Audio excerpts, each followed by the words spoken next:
Hey everyone, so it's Midwife Christine. It's been a minute since I've been in front of this camera talking to y'all, but I wanted to pop in today just to address a frequently asked question, right? This is the #1 question about home birth, okay? And it's a good question, but I wanted to tell everybody, all right? Okay, so the most commonly asked question about home birth is, what if something happens? What if something happens and what do we do during home birth, right? And the answer is simple. The answer is that we go to the hospital, all right?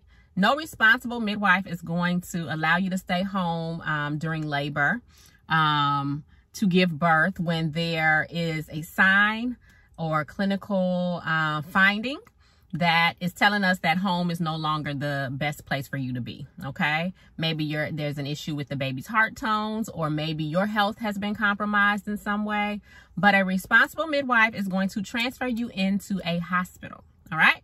So part of planning is to really sit down and plot which hospitals are in close proximity to your residence so that you know and you already have a plan as to where you're gonna go,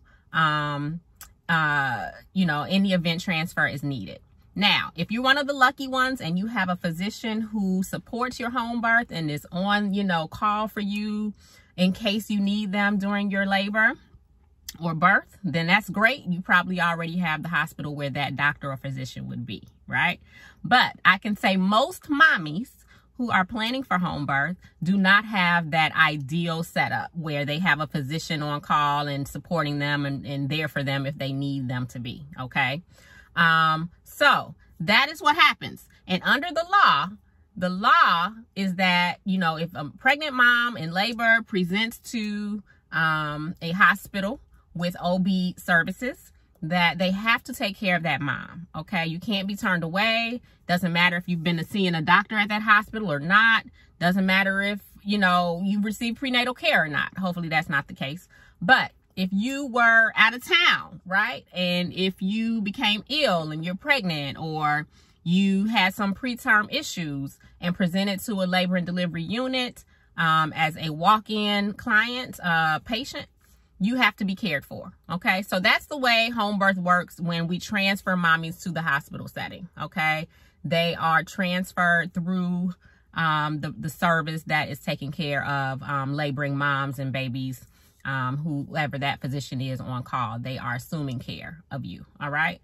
So that's the simple answer to a very good question. What happens if something's going on in the home birth? You're being transferred into the hospital.